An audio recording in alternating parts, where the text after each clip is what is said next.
Welcome back, everybody, for another deep dive. This time, we're going to be looking at something that seems like it's straight out of science fiction. Yeah, Napkin rings. that's right. You know those shapes you get Yeah. when you core a sphere? Think of it like taking a cylindrical cookie cutter to an orange, and what you're left with is this ring shape. Yeah, and what's really fascinating about these napkin rings Mm-hmm. is that their volume, the amount of space they take up, is only determined by their height, Okay. not the size of the sphere they came from. Oh, wait, hold on a second. Yeah. Are you trying to tell me that a napkin ring from a tiny orange could have the same volume as one made from, say, the entire Earth? Exactly. As long as the heights are the same? As long as their heights are the same. Right. That sounds pretty crazy. Yeah. But that's kind of the beauty of geometry. Yeah. It can reveal these hidden truths that kind of defy our intuition. Yeah. And we're going to be exploring this idea based on a video from Vsauce, where they actually demonstrate this with an orange and a tomato. I am hooked. Yeah. But my brain is already doing backflips. Yeah. How can something so counterintuitive Yeah. actually be true? Well, that's where Cavalieri's principle comes in. Cavalieri's principle. It's a mathematical principle that kind of explains how two objects can have the same volume, even if they look completely different. Okay, and this principle applies to our mind-bending napkin rings. Absolutely. So Yeah. imagine you have two napkin rings of the same height, Okay. one from that tiny orange Mm. and one from the Earth. Okay. Now picture slicing both rings horizontally at the same level. Okay. Cavalieri's principle tells us that if the areas of those slices, Okay. the ring-shaped cross-sections, Got it. are the same, Mm. then the volumes of the entire napkin rings must also be the same. Okay, I'm visualizing this. Yeah. Slicing through both napkin rings like they're loaves of bread. Right. But how can the areas of those slices be the same when the Earth is so much bigger than an orange? Well, here's where it gets really neat. Okay. Remember, we're talking about the area of the ring itself. Right. The space left after you cut out that cylindrical core. Right. While it's true that the Earth napkin ring slice would have a much larger circumference, Yeah. it would also be incredibly thin. Okay. The orange napkin ring slice would be smaller around, but much thicker. So you're saying that those two factors, the circumference and the thickness, Yeah, perfectly balance each other out. precisely. Wow. That's what's so remarkable about this. Yeah. And you can actually see this if you draw a diagram Okay. and use the Pythagorean theorem. Oh, But don't worry, worry. we'll spare you the math lesson for today. All right, I appreciate that. Yeah. But if we skip the equations, how can we be sure that the areas of those slices are always equal? Yeah. No matter where we cut through the napkin rings? Right. So the Vsauce video actually dives into the math to prove this. Okay. But the key takeaway is this. Okay. When you calculate the area of each napkin ring slice, Mm-hmm. the terms related to the original sphere's radius, Okay. whether it's the radius of the orange or the Earth, Yeah. actually cancel out. Oh. It means the area of the slice only depends on the height of the napkin ring and the distance from the sphere's equator where you made the cut, not on the size of the sphere itself. Hold on. So you're saying that the size of the Earth Yeah, literally doesn't matter at all? it doesn't matter. It could be a grapefruit or a galaxy, and the napkin ring's volume would be the same as long as the height is the same. Exactly. Whoa. And because those cross-sectional areas are always equal at the same height, Cavalieri's principle tells us that the volumes of those seemingly different napkin rings must also be equal. Oh, okay.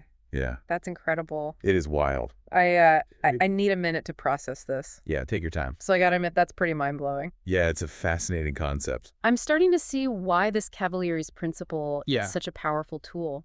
It really is. It makes you wonder, where else does this principle pop up? Yeah, you're right. It's not just about napkin rings. Okay.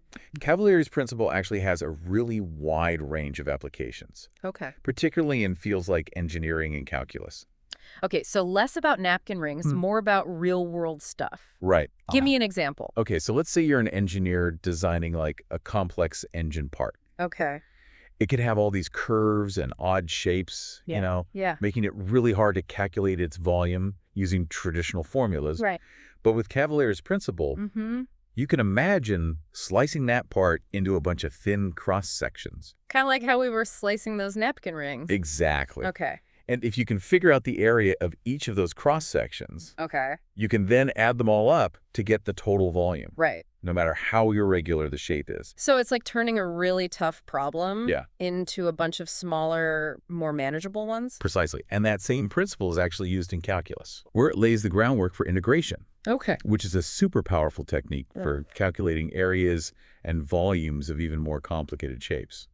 Wow. So this seemingly simple idea about napkin rings Yeah. is actually a key concept Yeah. in some pretty advanced math. It really is. And it kind of highlights the beauty of math. Yeah? How these seemingly abstract ideas can have such profound implications in the real world.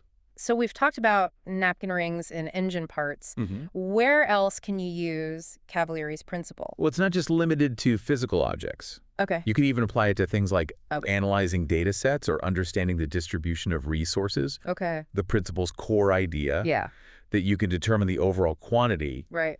by examining smaller represented samples Got it. has really far-reaching applications. So it's like if you wanted to figure out how many trees are in a forest, you wouldn't have to count every single tree. Correct. You could analyze smaller sections. Yeah. And extrapolate from there. That's the idea. Wow. Cavalieri's principle gives us a powerful framework for thinking about how to measure and understand complex systems. This is really making me rethink my whole understanding of volume and measurement. Yeah. What other kinds of weird geometric relationships are out there just waiting to be discovered? That's a great question, and that's something that mathematicians are continuing to explore. Yeah. For example, there are these shapes called generalized napkin rings, Generalized napkin rings. which are formed by removing a cone-shaped section from a sphere instead of a cylinder. Okay.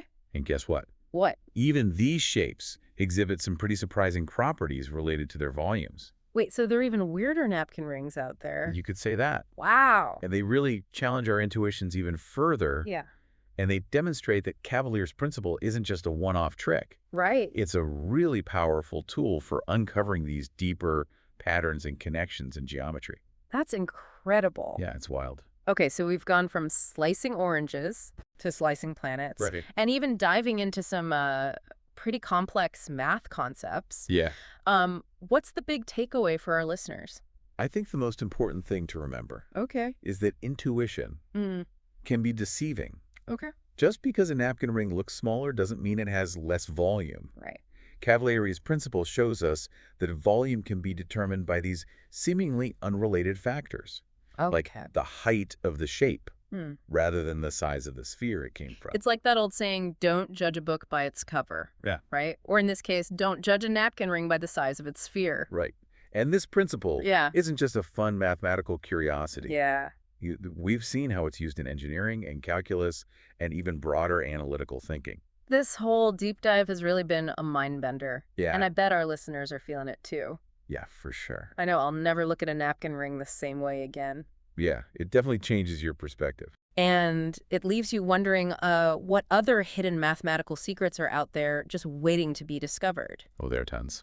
What if we could apply Cavalieri's principle to understand the volumes of like clouds or mountains or even galaxies? Now, that is a fascinating thought. Yeah. It really makes you realize that math isn't just about numbers and equations. It's a powerful tool for understanding the hidden structures and patterns that kind of govern our universe. Well, on that note, we've reached the end of our deep dive into napkin rings and Cavalieri's principle. It's been a pleasure. Hopefully you've enjoyed this journey as much as we have. Yeah, thanks for listening, everybody. And remember, sometimes the most surprising insights are hidden in the most ordinary places. That's right. Like right on your dinner table. See you on our next deep dive adventure.